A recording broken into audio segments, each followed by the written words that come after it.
Hello, and welcome to episode 18 of Series 2 of the Engaging Internal Comms podcast. This is the show for employee engagers and internal communicators who like to keep up to date with all that is new in our profession.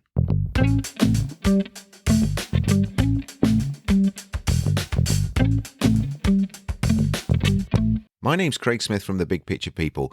Welcome back. If this is a repeat visit to the show, if you're a new listener, you're more than welcome. I hope you enjoy today's episode, and you're more than welcome to go back and listen to some of our back episodes.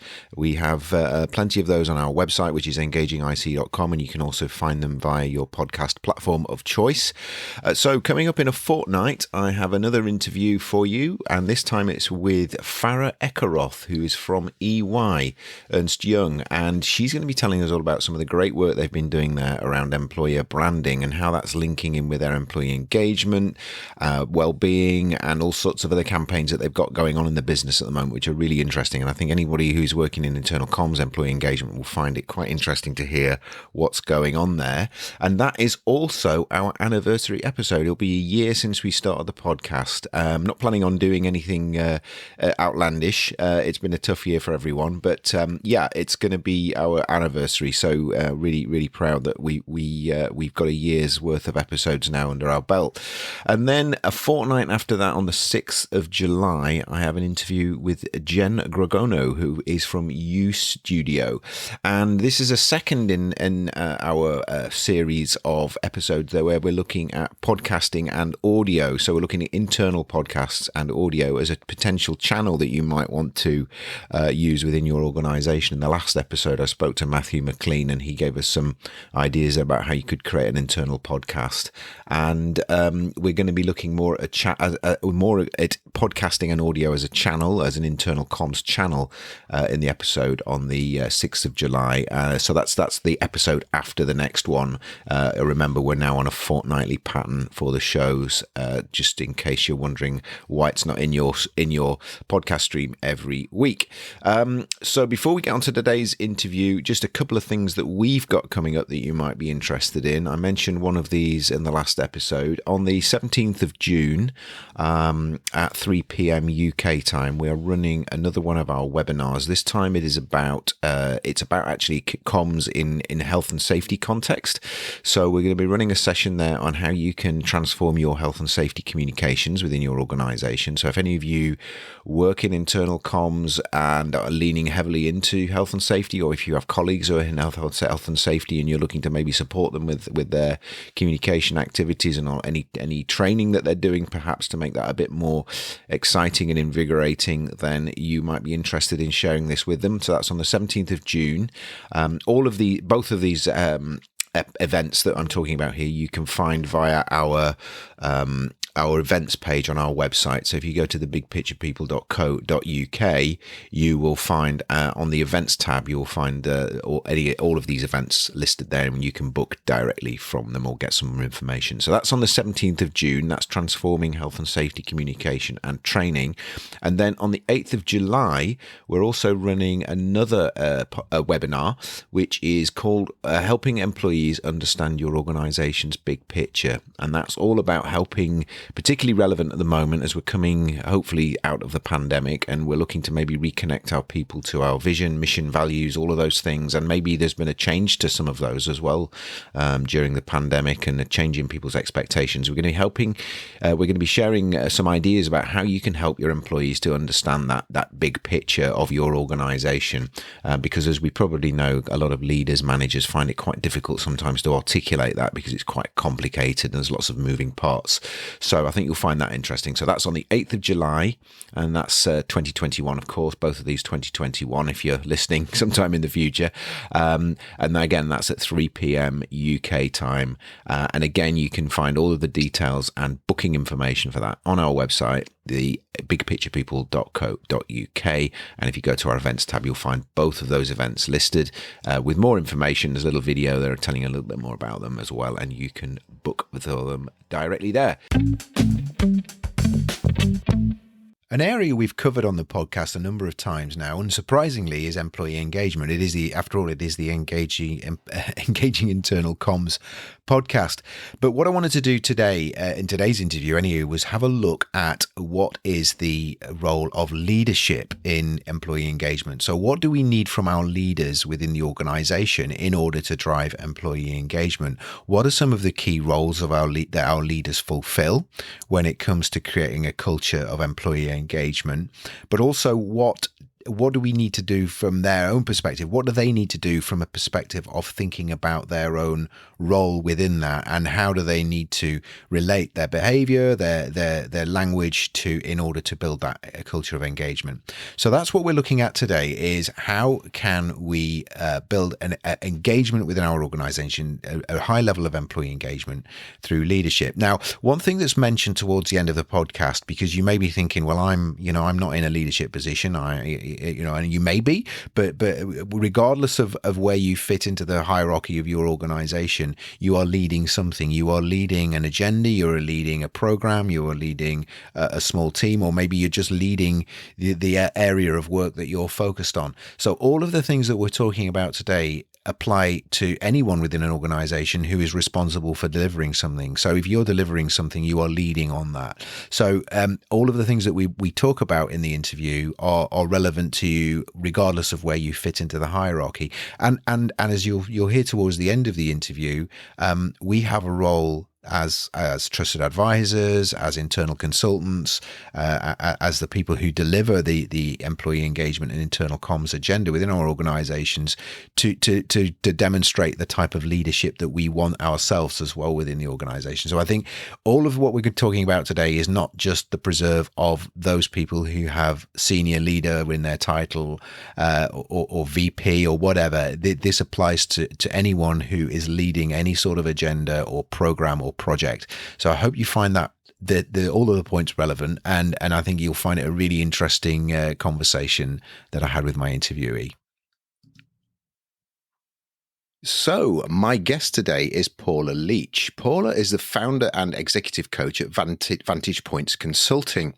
Prior to setting up Vantage Points, Paula spent over 25 years working in global multinational and large public sector and high-growth entrepreneurial settings, including FDM Group and the Home Office. Paula has a wide-ranging career partnering with leaders, bringing out the best in people. She has held executive level positions and has been a chief people officer and has coached. I'll start again. Sorry, that was terrible. Apologies. Right. Okay. 3, 2, 1.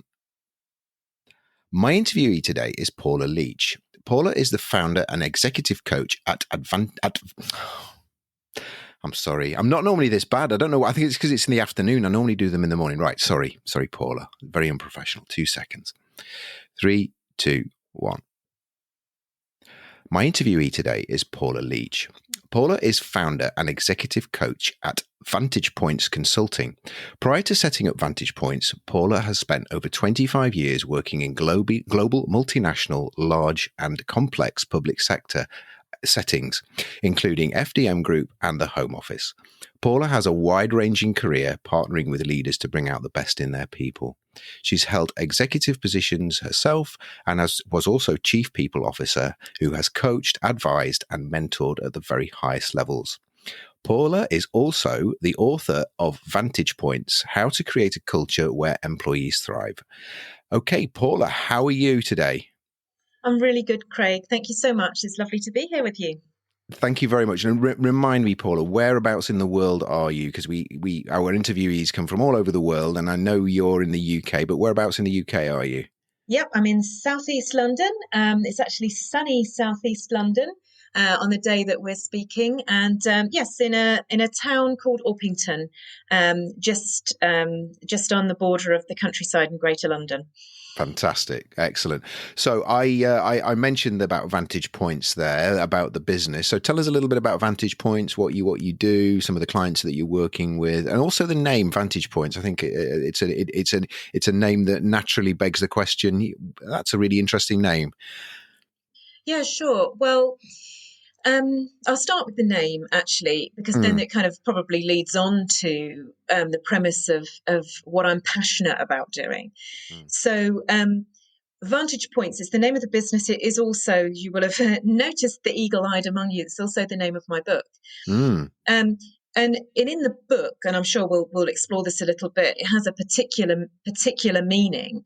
But more broadly, I think one of the most important aspects of leadership, anyone in a leadership position, is it's almost like you've got the keys to the castle. You mm, have the ability to go wherever. You can go right up close to where people are working. You can look really systemically. You've got lots of different ways of being able to create perception. And mm, so um, using those different vantage points is the real opportunity for the leader. mm, And the business is based on my experience of working. So it's really an extension of what I've done my whole career, but now yeah. dedicating myself to working in partnership with leaders who are high achieving, who really want to make a difference in the 21st century in this sort of new complex age. Mm, And I work with leaders as an executive coach. I work on an advisory basis. And we are there leveraging those different vantage points to make the most of the whole landscape in order to be able to create space for reflection, great forward decision making, and all the other aspects that a leader needs to have the space to explore. Really, so it's mm, about using and leveraging those vantage points in different ways, and and knowing that they exist for you as well mm. as a leader. So that's really the background to the name. I like that. That's fantastic. I've got, and that makes actually a connection that I hadn't already made between what you do and what we do, which I'll maybe talk about later on. But before we do that, I mean, I get it. That's really helpful to talk about the name of the business. But that leads nicely into what I was going to ask you next, which is, you know, how we met. We met via LinkedIn, and I was interested in the work that you were doing around, particularly around the role of leadership in creating a culture of employee engagement. I know that's something that you're really passionate and interested about as well. And it's an area that we've covered on this podcast a number of times from a number of different angles. But I think it's something that you can never fully cover. It's too big an area than for that. But I know we talked about this, and I know you've done some. You know, you've talked about this yourself. Is around this area of the employee engagement business case, because we all assume now that in this enlightened age that everybody kind of gets it, and why we should care that our employees are engaged and kind of enjoying, you know, coming to work and feeling as though they can bring everything their full self to work. But you know, just remind our listeners, just in case they need reminding, what is the business case for employee engagement, to having a workforce where people are engaged and you know, you've got all that discretionary effort, all the things that we associate with employee engagement. Yeah, um, I'm hugely passionate about this because this is um, this is the differentiator um, in many organisations, and we say a lot about it. But in the book, I actually have this description, and I'll share it with you now. Which is, I need to find a new name for this model, but the model is the employee experience investment continuum. And the idea is that if you had a continuum, so imagine a line, Mm, and you have this continuum and have your employee, and the line represents how much that employee costs your business. mm, And I don't mean their salary, and I don't mean their fringe costs or any of mm, those things. What I mean is the experience that that employee has is going to cost your money, your business some money. And you can either choose to invest that money proactively or reactively. mm, And that's your choice as a leader, but you will spend the money. On mm, average, you will spend the money. And so if you invest it, when I say investing it proactively, I mean the types of things that create a sense of belonging for somebody, a sense of trust, mm, that you're creating a sense of community, that you're investing in someone's development, that you're valuing their contributions. You know, all the things that might cost some money, but you are proactively making those things a priority in your business. mm. In Yeah. my experience as an HR professional, where that investment doesn't happen, you will spend it. but you'll spend it reactively. You'll spend it in employee relations cases. You'll spend it in low morale. You'll spend it in possibly tribunal cases. You'll spend it in sickness absence. You'll spend it in lower productivity. So you will spend the money whether you spend it proactively or reactively. The key thing, and that this is the magic, is that if you do not choose to spend it proactively, and on the continuum, if you imagine that sort of continuum of whether you're spending proactively or reactively, if you are spending the money reactively, there is a multiplier effect. Because not only are you spending it on those things I've just mentioned, but what about the cost of stress? What about the cost of the fact that I will have told all my colleagues about my terrible situation, when someone didn't listen to me? What about, the sickness absence that starts to become endemic in the team? So there's a multiplier effect to that cost. Conversely, and you just referred to this as we just sort of started this, there's a multiplier effect on the other side, which is if you invest proactively in people, you just get this back in spades with discretionary effort. And the final thing I would say on it is I'd literally just come off a call before this. I'm doing some research at the moment, and I was just speaking to somebody in an organisation which is very forward thinking, actually. And what they were describing was the way they sort of work with their culture and include their employees and work on their development and all of the things they do, communicate well. In that organisation, they're very busy and they've all got day jobs. And then she talked about these sort of 6 other projects that they've got going on. And everybody walks out of the meetings when they talk about them, pumped and ready to go to get involved in these things because they feel valued and included. And that's the multiplier effect of proactive investment. Yeah. It reminds me of my my manufacturing days of planned preventative maintenance versus reactive maintenance, where do you put the time and effort into to maintain something and or do you just wait for it to break? And it was always more expensive to wait for it to break because you'd have a lot more costs associated with picking up, not literally picking up the pieces, but actually all of the downtime. And sorry, as a crude analogy, but I guess it's similar. It's paying it forward, isn't it? And making, but not. And again, I think what I know you're talking about it from a financial sense as well, but that's also, I guess, in terms of not just finance, but time and effort and commitment from a leadership perspective as well. It's not all doesn't necessarily all cost pounds, shillings, and pence, as it were. And I love your manufacturing analogy because, of course, my background is in manufacturing too. But the other thing I think is quite important to say is the cumulative effect of this as well. And I think the last year has been quite interesting in that organisations that have cumulatively invested in their people could draw that down when they really needed it. Because they already had this co-creation, communication mechanism, trust, creativity. They had those things in the bank. And so they could ask for something back in that moment. And so there's, sometimes it's your insurance policy too. Aside from it just being the right thing to do, and we all want to have an engaging time at work and feel valued, both of those examples I've given, the continuum and that cumulative effect, are fundamentally about the tangible return that you can get for engaging in people. Okay, I want to move into your area of expertise now, which is, I think, and I really like the way you structure this. So it's really important that we get to share this with a listener. Is a couple of things that you talk about in your book, which really resonated with me, which is the key role of leaders in an organization is about creating clarity and getting out of the way. I love the simplicity and the elegance of that. So tell us a little bit more about what you mean about creating clarity and getting out of the way from a leadership perspective. Yeah, it's so funny. I was invited to do a webinar for a business school last month.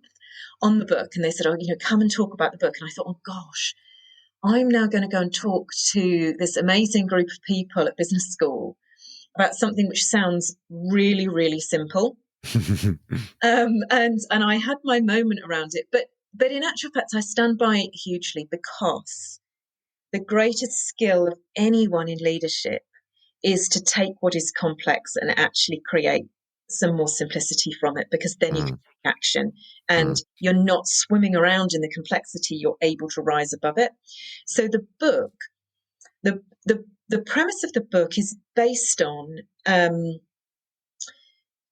all of my career, sort of being executive myself, but also having the privilege of sitting alongside and partnering with, leaders of all different functions and different organizations at different levels. And the one thing I observed that was absolutely consistent was that amongst all the complexity, there really is only two jobs, as you're mentioning there, that a leader needs to focus on. And whenever you feel that slight sense of overwhelm, that slight sense of your week is running away from you, or, there's just lots of demands, or it's 7 o'clock at night and you still haven't actually even opened your email for the day, the crux is you have two things to do. And one is to create clarity and the other is to get out of the way. And my simplest way of describing that is the creation of clarity is the ability to answer, where are we going? Why are we going there? What does it look like when we get there? And what's the work that we need to do in between? Yeah. And as a leader, I need to make sure that clarity exists. And I say it in that way because I don't need to create the clarity. And, it's not, I can involve other people in it, right? It's actually better that way. But my responsibility is to ensure that clarity exists at its lowest common denominator, the simplest form. So we can repeat. You'll love this as a communicator, but, the repeatable message is the best message. So that's creating clarity. Getting out of the way is essentially creating space. I'm not the leader. I'm not doing the work. I'm here to curate a set of resources and create collective agency in other people to perform that work, and to inspire those people to do it, and to support and enable them and be in service of them. And so if a leader only ever does two things, they'll be doing the right two things. And it's interesting because I think for all, I said they're elegantly simple from an elegant perspective, but incredibly challenging from my experience for a lot of leaders to be able to do that, because there is and I'm not saying that's because the leaders aren't generally competent. And I guess it'd be interesting to get your point of view on this, because your business is around helping leaders to be able to do this. Is creating clarity can be very difficult when you're from my experience, leaders aren't always 100% clear themselves, because they're kind of in amongst it and in amongst the detail, and it's very close to them, and they may be elements of it may be clear to them, but articulating it is very difficult. But then getting out of the way, the temptation for people to dabble and tinker and get involved in things they shouldn't be getting involved in, and should be getting out of the way of, and just letting people get on and learn, but coaching them at the same time. And is that your experience of all those? They're simple things to understand, leaders being able to do them. There's multiple challenges associated with that. Yeah, I mean, I think a couple of things I would say. Firstly, I mean, leadership's a really difficult. It's a difficult thing to take on, and so are any of us ever going to be perfect at this every day, all the time? Really not. I mean, I'm sure I haven't been, and I know others aren't. But I think the main thing is to try and to be intentional about what you're trying to do as a leader.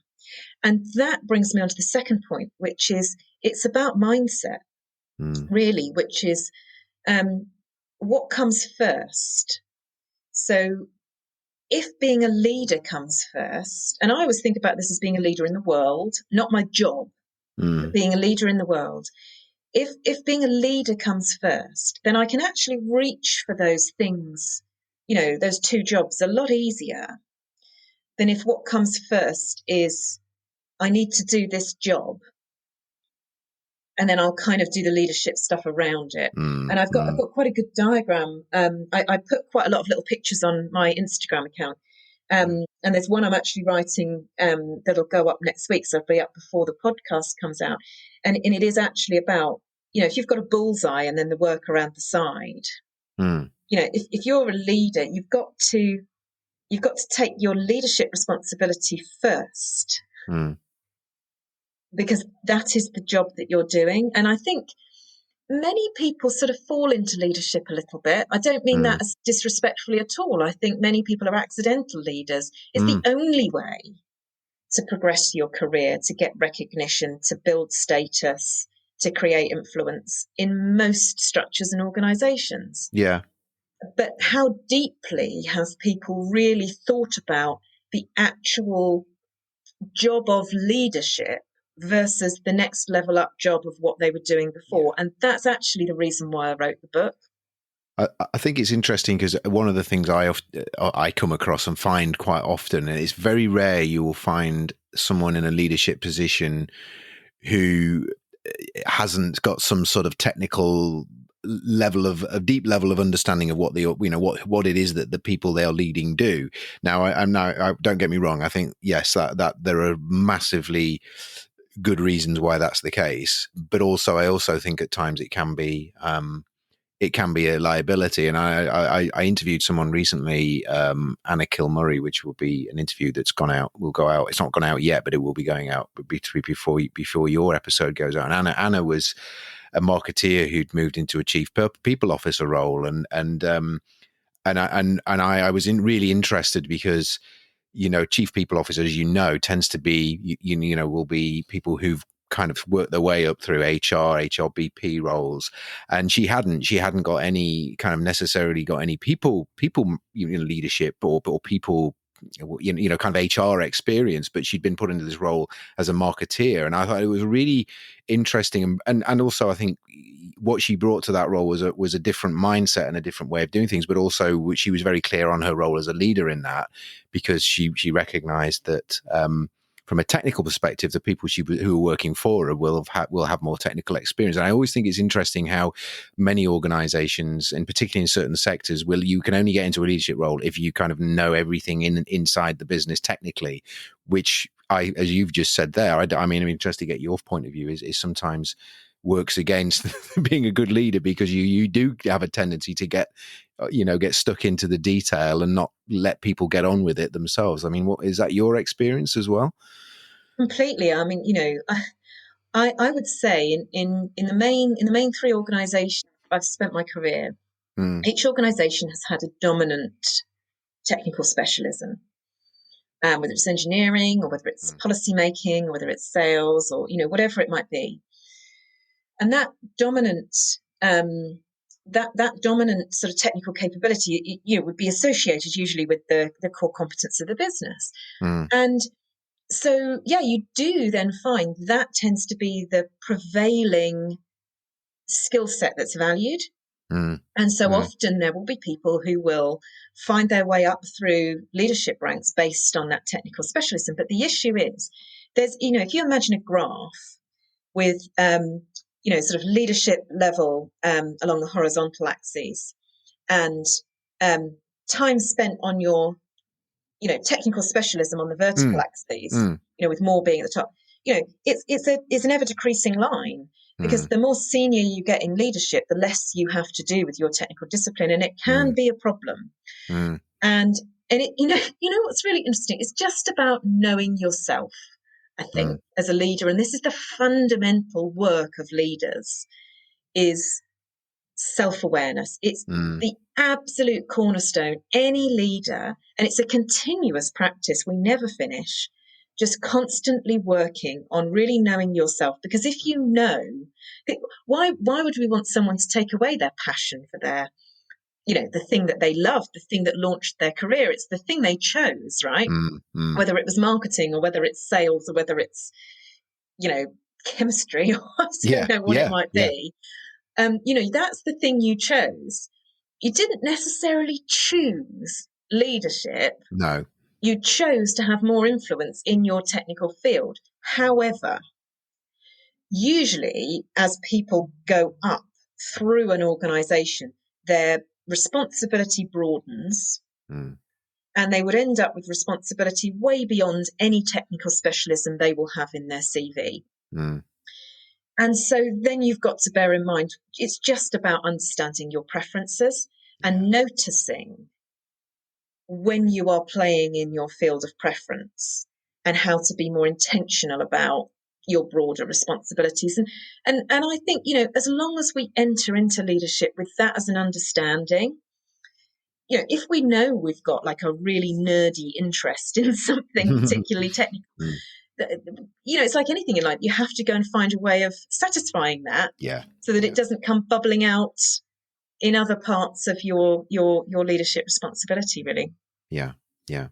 Yeah, no, I completely agree. I can't really say any more to that. Add to that any more to that. I totally agree. I want to get back to the linkages between leadership, because I mean that I think leadership, we've nailed it there in terms of the challenges of leadership. I want to get back into the engagement side of things again, though, and not what we've all been talking about. It isn't linked, but more specifically, you talked earlier about this idea of vantage points, and I mentioned that I think it's really interesting because the stuff we do, the big picture stuff that we do, is very much around one of the things we find is that leaders struggle to articulate that kind of big picture narrative of the organization. And I guess from in your language, that'd be about the clarity about how things connect together, how our world is changing, how that means we need to do things differently, how that then means that our vision, how that links into our vision, our mission, our purpose, our values, our behaviors, all of that sort of stuff.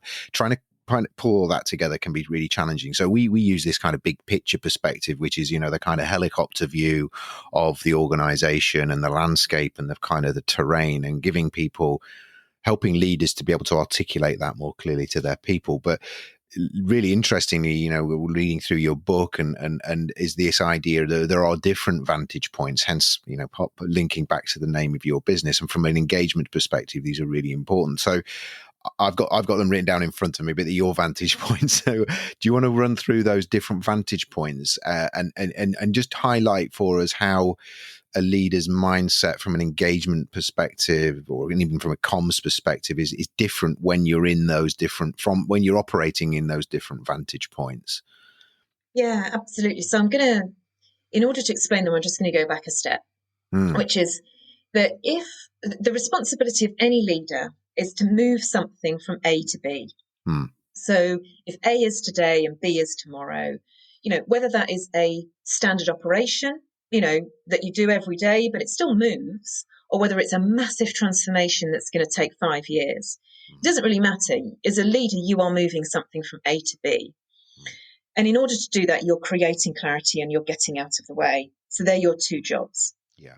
What the vantage points are offering you is um, is the ability to do those two jobs. So it is Mm, the observational information that enables you to create clarity and get out of the way, right? right. So Mm, and part of the vantage points is getting out of the way, actually, which we'll mm, talk about. mm, But the key to those two jobs, the clarity and getting out of the way, is I almost think of it as like the wings of a butterfly, in that you have to do both in symmetry. Too mm, much clarity and not enough getting out of the way can cause problems. Vice versa can cause problems. You actually need both in order to do both. okay. And I've in the book I've articulated these vantage points into five different places, if you like. Mm. And I'll just very briefly talk about them because I could probably Yeah.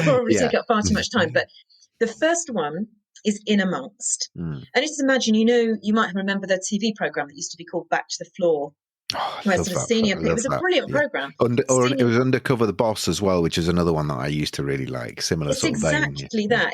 Mm, It's being in amongst, it's doing the job, but mm, it's not doing the job from the perspective of, I know how to do the job. It's doing the job from the perspective of observation, mm, understanding, seeking to understand. So that's vantage point number one. Vantage point number two is what I call to the side and around, which is still very much at the level of the work. And I know this concept is easy to understand if you're in a manufacturing plant, for example. Let's go back there. You can kind of walk the floor. You're not doing the job, but you're watching from the side. Yeah. You can still do that, whatever environment you're in. It's about your mindset, right? So the second vantage point is to the side and around, and you are at the level of the work, but you're watching what's happening. The third vantage point is from high above. And this is when you're able to almost stretch yourself up beyond and look across all the things you're responsible for. And be able to see the connections, the sort of handoffs between different people, what's actually working, what's not working. And then the fourth one is, again, from high above and beyond. So that kind of idea that as a leader, I can step away. Everything's happening, and I have a responsibility to look systemically to the adjacencies happening around us. And whether that is, for example, that could be, your reading, it could be your networking, it could be research, it could be competitor analysis. I mean, it's having that systemic view. In a big organization, it could be, seeing what's happening in other departments. And benchmarking, looking outside, what your competitors or customers, that would be as part of that, looking out and beyond. I think it could be looking out and beyond. I think you could also do benchmarking to the side and around. Okay. Imagine I'm a retailer. Imagine I'm a retailer, and in amongst might be I go into one of my stores and I help serve customers for an afternoon. To the side and around could be I go and have a wander around, see where other people are going, see the other stores. So you could do benchmarking at those two different levels. Okay. Yeah. And then the final vantage point, so you're in amongst, you're to the side and around, you're from high above, and you're from high out and beyond. And the fifth one is my favorite. It's inside. It's my favorite. It's also, I think, the least prioritized in my experience for leaders. And inside means that's my space for reflection. It's my space for sense making. It's listening to my experience and my gut. It's processing other things that I've learned. It's spending time with myself to, make sense of maybe how I feel about something, or maybe how I'm going to express something. It's that time that often can feel indulgent, but I think is almost the most essential for any leader. So they're the 5 different vantage points available to a leader to help them create clarity, get out of the way, and move things from A to B.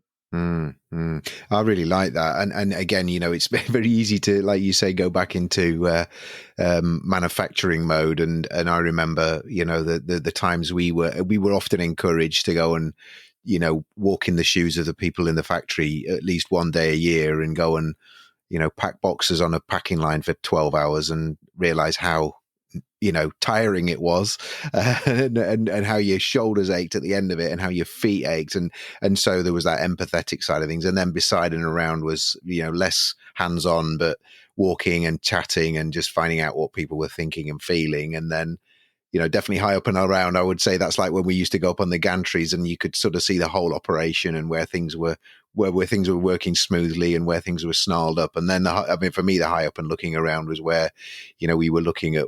That's why I asked the question about benchmarking. We would go and find out what other companies in our sector were doing, or without where they would happily share that with us, or we'd even go and look at completely different environments. And then obviously inside, I love the way that you've included that, because as you say, I think that's the bit that we often forget, which is to reflect and to think about ourselves, not from a selfish perspective, but just, what is the contribution we're making, and what's the value adding, and what do we need to do to get better at our jobs. I think it's a really fantastically holistic way of looking at things. And there's another connection that I've made that I'll share with you afterwards. I won't bore the listeners by explaining that as well.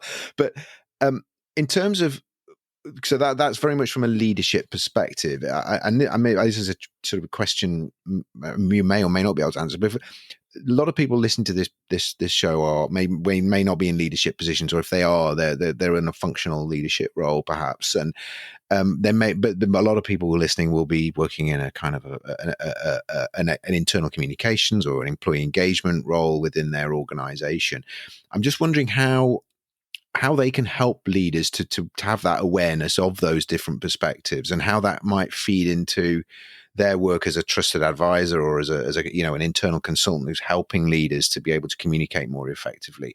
How those different perspectives and different vantage points and an awareness of them can make the employee experience, the employee engagement, the engagement our employees feel within the organization. How could it feed into that? Is there a connection there when you're coaching leaders about this? How do you help them to recognize that the impact that has on the rest of the organization? Yeah, well, the whole premise of getting out of the way is that in order for you to get out of the way as the leader, you need to have inspired what I call the collective agency of others, which means you need to have inspired and engaged people to give of their best. And, and in the best instance of that, the most engaged teams aren't just doing the work that you've told them to do.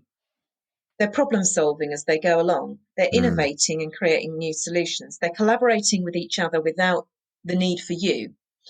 And so true engagement is I'm engaged, I understand where we're going and why, and I'm engaged with that purpose to the extent that I will, bring all of myself into that with others. And that, that's true engagement. So as a leader, you're creating the space for that and effectively the conditions for everyone individually to thrive and find their contribution in their space, which is fulfilling for them.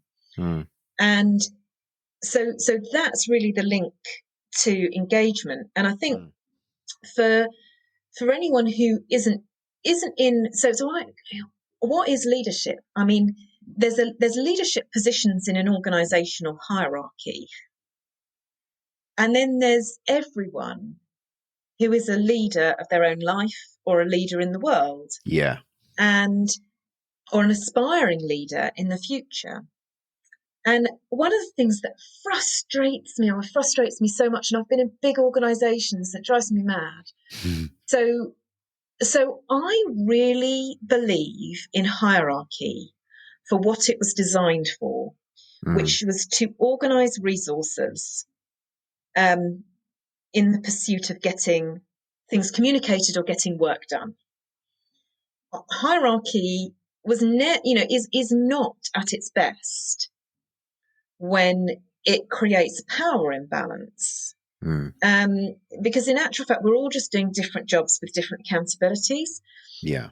And what I really love, and you'll probably, and your listeners hopefully will be familiar with the concept of transactional analysis, but this whole idea of, are we playing as a parent, an adult, or a child in the role we play in our organizations? And I just love it when I have conversations with people where you kind of unlock their inner adult, and because it's really difficult for it. So if you want to influence a leader to lead more equally and with more of this approach that we've been talking about, then I think one of the ways to do that is we can't change other people's behavior, but we can change our own. Yeah. And so if we start stepping up more as an adult, and that actually then involves not blaming that leader for anything, but being compassionate to them, but also showing up ourselves, not with a passive view, but with a proposition, with a solution. Yeah. It can change the dynamic, and you can change leadership from the inside out. Yeah, I like that. And so I think all of us, we don't have to be victims of leadership that might not be ideal. We can actually take some of this, and there's quite a few examples in the book. One of which I really like is about setting expectations. So I'm not a fan of performance management. Yeah. I'm not entirely sure it does what it says on the tin. But what I love is a great adult to adult conversation to share expectations about what needs to get done and what we need from each other in order to be successful. And whilst it would be amazing if the leader instigated that conversation, they might not always. Mm. But what if you instigated it with your leader? And then they might sit there and think that went amazingly well. And then they might, you can create ripples of impact wherever you are, is I suppose what I'm saying.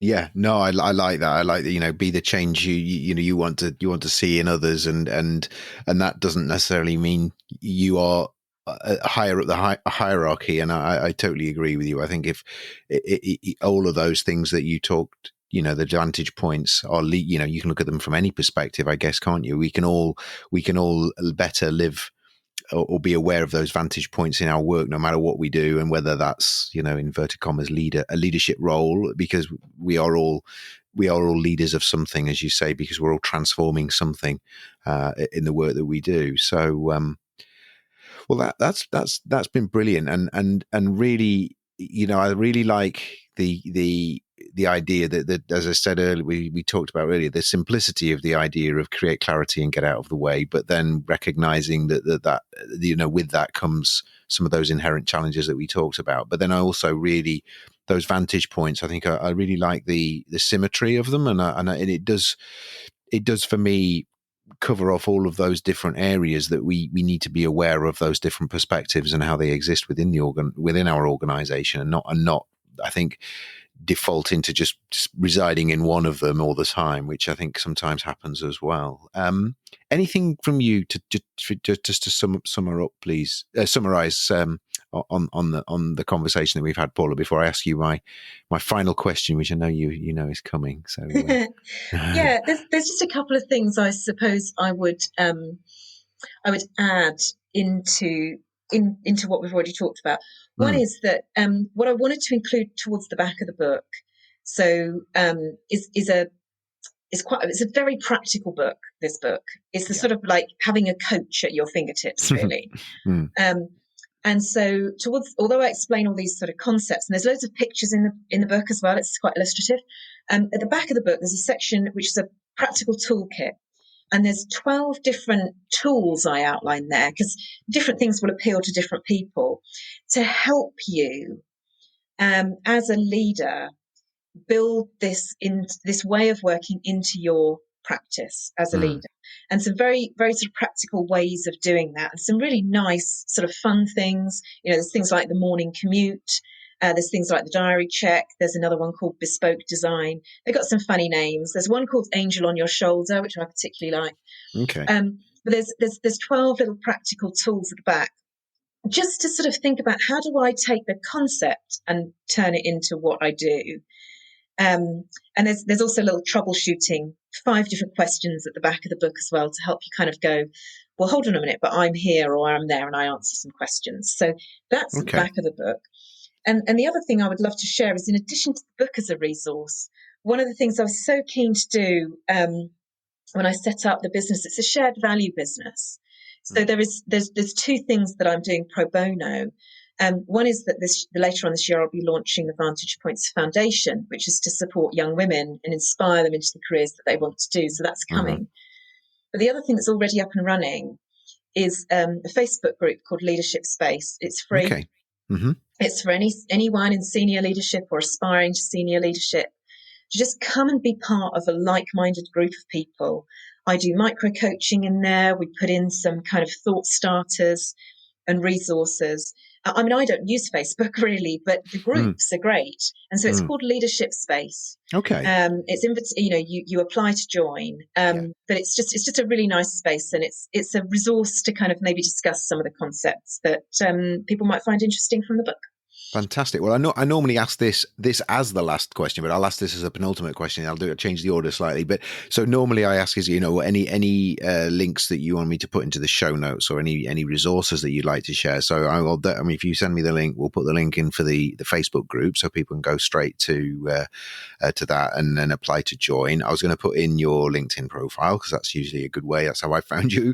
I'll put a link into your website. I don't know whether you've got any other resources or kind of one pages or anything about about some of the things we've talked about there about the Vantage Points that we can put a link into as well. Yeah, there's a new free guide that'll be up on my website by the time this comes out, which is about how to Yes. create leadership Okay. impact in 5 days. That'll be up. Okay. But the only other thing that might be fun for people, if you're on Instagram, I'm at Vantage Points Consulting. Yeah. And yeah, I share sort of slightly different content on there, more bite-sized, but it's a growing little community on there as well.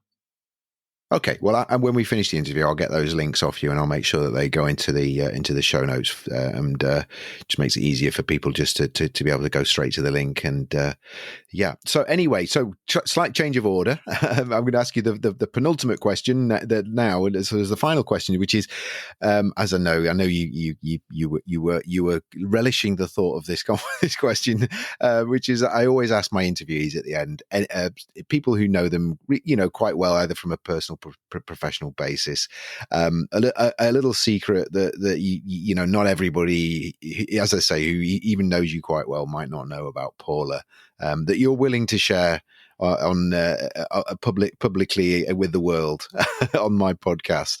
So over to you, Paula. What is your surprising secret? My surprising secret. Well, I told you I dread this question because I just don't think I'm that interesting. But what I do is, over the years I have actually done a huge amount of baking. I started my life as a bit of a businesswoman in our family, and I used to do the baking every weekend, and so I taught myself how to bake, but I was always more creative than the family weekly baking requirements. So I used to make Right. horrendous things that they used to have to eat in my experimentation.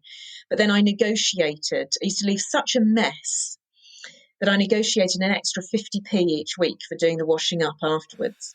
But since then I have improved, and I have actually made wedding cakes. I've done a lot of children's birthday Wow. cakes over the years. I've done anniversary cakes.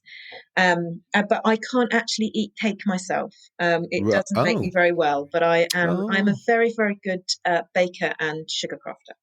Oh, there you go. You see, you kind of you've sort of built it up to make out that you didn't have anything to share, and then you've got that. No, that is fantastic.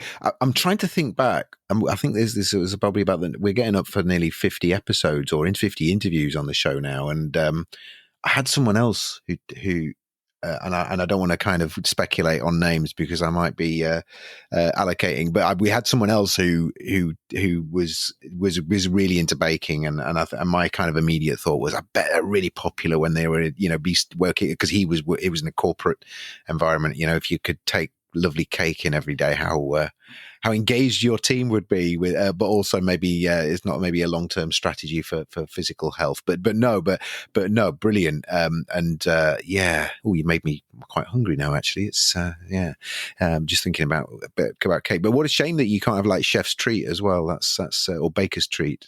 I think it's actually an overall benefit, actually. Make it but not eat it. Yeah. Okay, well, look, that's been absolutely fantastic, Paula. Thank you so much for your time, for sharing your insights with us, and we chatted briefly before we started recording that you mentioned it briefly in your in the interview about the fact that you're doing some research at the moment, and that may be a reason to get you back on the show at some point in the future, and you can tell us all about what you've discovered and the insights that you've gained from that. Yeah, love to. Absolutely love to. Well, brilliant. Well, take care, Paula, and thank you very much again. And I'm sure we'll be keeping in touch. Thank you. Thank you. So thank you for listening to Engaging Internal Comms. We hope you've enjoyed this episode. We'd love to hear your thoughts about the show and any questions, ideas, or feedback that you'd have. Anything you'd like us to cover on future episodes too, please. So you can email us at info@thebigpicturepeople.co.uk, or you can get in touch with us via the contact form at engagingic.com. You can also sign up to our mailing list there, and we'll send you relevant news about the show and anything that we think you might be interested in when it comes to internal communications and employee engagement. If you like the show and you haven't already done so, please subscribe to it directly via your podcast service. And you can also subscribe via the links on our podcast page, which again is engagingic.com. If you like the show, we'd be really grateful if you could leave us a review, and also if you could leave some verbal feedback there as well, not just stars. That's always nice to know that we've been appreciated, and particularly how we've helped you.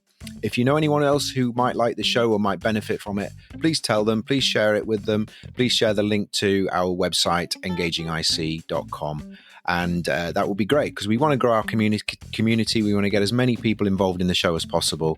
And the bigger, the better. Okay, thank you.